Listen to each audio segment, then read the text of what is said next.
Carl Olive, bonjour. Bonjour Jean-Marie Bordry. Vous êtes député Ensemble pour la République des Yvelines. Vous êtes aussi candidat à la présidence de la Ligue de football professionnel. Ça a son importance en cette actualité footballistique assez chargée. On va en parler. On va parler évidemment du gouvernement que vous êtes prêt soit à soutenir, soit du moins à ne pas censurer.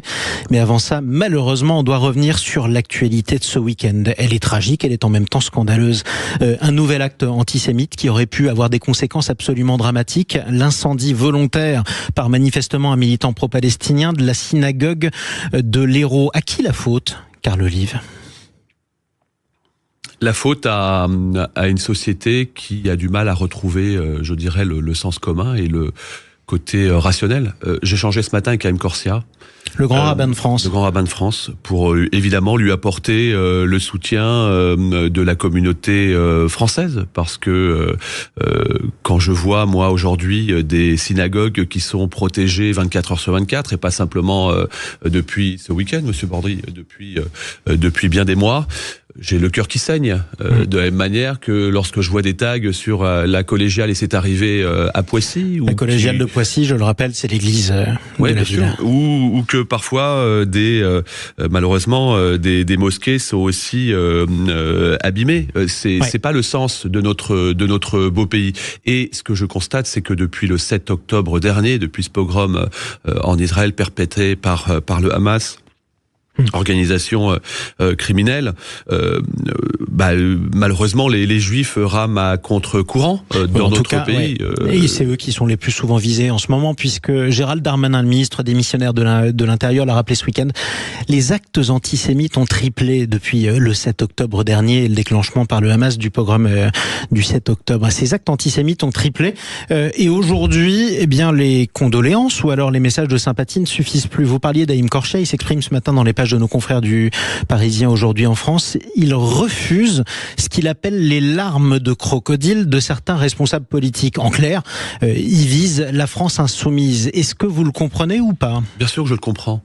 Bien sûr que je le comprends. Après, il faut, je dirais encore une fois, raison garder. C'est ce que fait Monsieur Corsia. Mais comment voulez-vous que nous n'ayons pas de ruissellement au quotidien dans nos contrées lorsque, à l'Assemblée nationale, vous voyez des drapeaux palestiniens, vous voyez aussi le chaos qui est instillé systématiquement par la France insoumise. Il faut mettre des mots sur ces actes. Il vous rétorquerait ceci dit que c'est pas parce qu'on agite un drapeau palestinien qu'on veut forcément brûler une synagogue.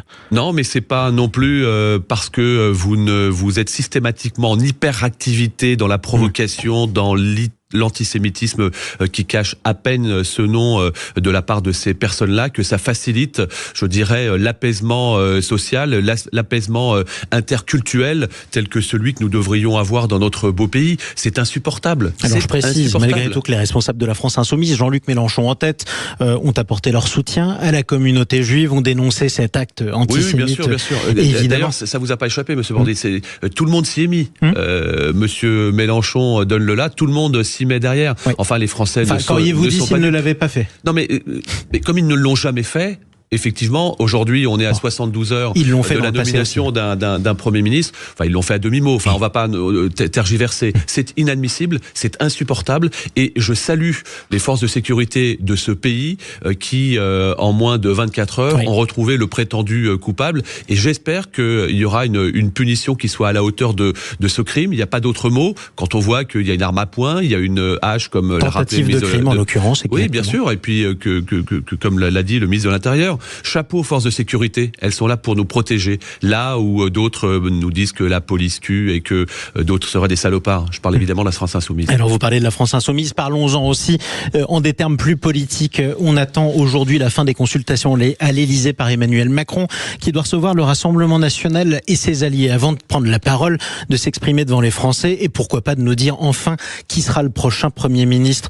Ce week-end, Jean-Luc Mélenchon a fait une proposition. Un gouvernement de Lucie Castet avec le nouveau Front Populaire, mais sans ministre insoumis. Il vous lance un défi. S'il n'y a pas de ministre insoumis, est-ce que vous nous censurez quand même ? Il ne nous lance pas de défi. Si. Mais non, mais c'est de la provocation. Je veux dire, c'est un numéro de claquette. Attendez, il vous provoque quand il est candidat, il vous provoque ensuite quand il l'est plus. Mais monsieur Bordry, c'est un numéro de claquette à 2 balles. C'est-à-dire c'est-à-dire que les promesses n'engagent que ceux qui veulent bien y croire.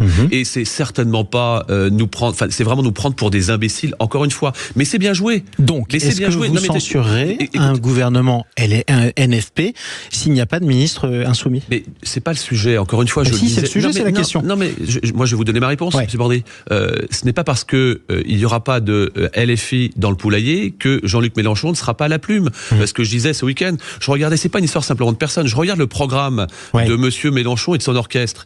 Moi, je suis contre la fiscalisation des heures supplémentaires taxées. Ce serait 200 € en moins pour les ouvriers et les salariés. Je suis contre l'abrogation de la retraite et qui reviendrait à 60 ans. Comme d'ailleurs le patron, Monsieur Martin, le rappelle aussi aujourd'hui dans les colonnes du Figaro, parce que ce serait à la clé, des milliards de... Donc vous êtes contre le programme et pas simplement le casting du gouvernement, si j'ai bien compris. Qu'est-ce que vous répondez à ceux qui vous disent dans ce cas-là que le nouveau Front Populaire est arrivé en tête au second tour des législatives sur la base de ce programme et que c'est sur la base de ce programme qu'ont voté ses électeurs? Je vais dans le raisonnement à l'absurde de Monsieur Mélenchon, puisque Mélenchon finalement ne veut plus y participer. On va retirer aussi les députés des LFI et donc ils ne sont plus en tête. Enfin, vous voyez, c'est assez de la tambouille qui n'intéresse absolument pas les Français. Les Français, ce qu'ils veulent, c'est le message qui doit être entendu par rapport aux dernières élections législatives. C'est-à-dire de trouver des accords de texte, d'être dans un logiciel nouveau, un choc culturel français que nous ne connaissons pas, que les Allemands connaissent bien, que le Royaume-Uni a connu, que la Scandinavie connaît bien. Très bien, mais sur quel programme? Mais aujourd'hui, c'est plus simplement une histoire de programme. La question est, que fera le prochain gouvernement? Vous ne laissez pas parler, Monsieur Bordry. C'est le plus grand dénominateur commun. C'est la raison pour laquelle le président de la République a raison de s'être hâté lentement, ce que moi je lui avais modestement préconisé au lendemain de la dissolution et des résultats, pour trouver, encore une fois, des accords de texte, et plutôt que d'aller simplement nommer une personne sans savoir son organisation et sa méthode, faire en sorte que toutes ces personnes-là, c'est ce que les Français souhaitent, puissent s'accorder pour que le pays avance et que le pays soit plus important que les partis. Depuis 2 ans, j'en sais quelque chose. J'étais un jeune député en 2022, réélu sans désistement au 2e tour en 2024. Les Français veulent que le pays avance. C'est ce qui ne s'est pas passé depuis 2 ans. Alors, qu'est-ce que vous dites à ceux des Français dont on ne parle jamais depuis le début de cette séquence, ceux qui ont porté le Rassemblement national en tête du premier tour des législatives, bien qu'ils aient perdu au second tour, et dont on a l'impression que personne ne veut les écouter? Je vais vous dire quelque chose, moi j'étais contre. Je le dis comme je le pense. J'étais contre le désistement. J'étais contre le désistement parce que c'est ostracisé. Et finalement, vouloir banaliser encore un peu plus le Rassemblement national. C'est comme ça qu'on fait monter les extrêmes. C'est exactement ce qui s'est passé. S'il n'y avait pas eu ce Front républicain, vous auriez 3 fois moins de députés aujourd'hui. Le Rassemblement national aurait le premier groupe à l'Assemblée nationale. C'est ce que vous auriez voulu? C'est pas ce que j'aurais voulu. J'aurais voulu. C'est ce qui se serait passé. Non, mais j'aurais simplement voulu que, comme dans le sport, chacun puisse rivaliser à armes égales. J'aurais voulu, par exemple, que le Rassemblement national puisse faire partie des fonctions exécutives de l'Assemblée nationale. Parce que, comme vous le dites à juste titre, Monsieur Bordry, ces gens-là représentent des millions d'électeurs. Et c'est comme ça qu'on va amener... Vous seriez prêt à vouloir un ministre du Rassemblement national si c'était possible? Je serais prêt à avoir dans les fonctions exécutives de l'Assemblée nationale ce qui s'est passé depuis 2022, ce qui ce n'est pas passé aujourd'hui. Sauf que ça n'est pas le cas et ça a été décidé pour cette législature. Oui, pour le gouvernement, parlons de ce qui reste à négocier. Et je le regrette. Quel geste seriez-vous prêt à ce que la majorité présidentielle fasse envers le Rassemblement national? Je dis simplement déjà les écouter.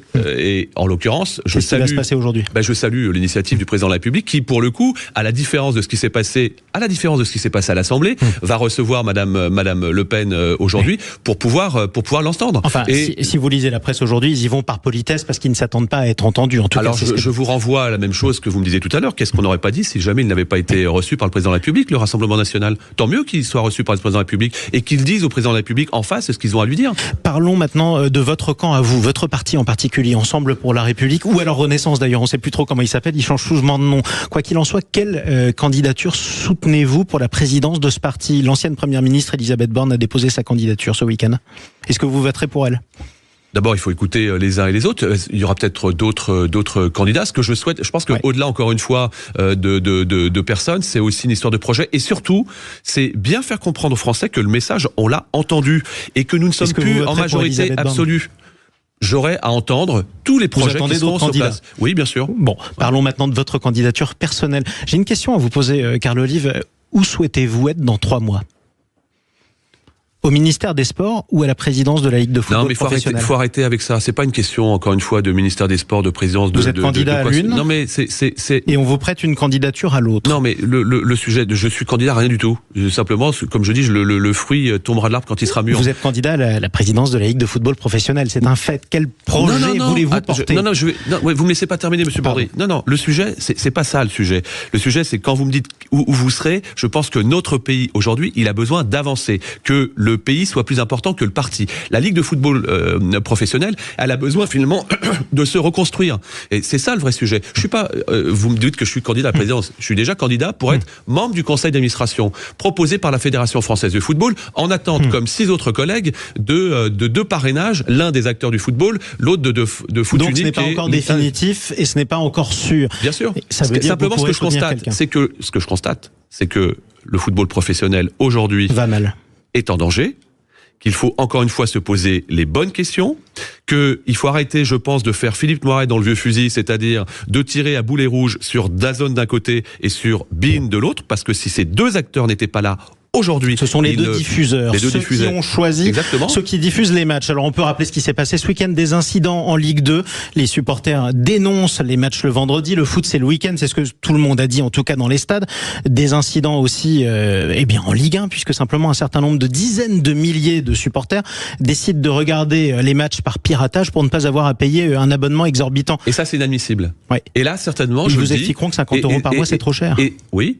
Et je suis d'accord pour dire que là, pour le coup, le législateur, donc le député que je suis et que nous sommes, devront effectivement se poser les bonnes questions sur des propositions vraisemblablement de loi pour changer ce fonctionnement et changer certainement une gouvernance. Alors, évidemment. En un mot et pour conclure, vous le disiez vous-même, le foot français va mal, en tout cas le foot professionnel. Le monde professionnel a perdu un club, l'un des plus historiques. On est sur Sud Radio.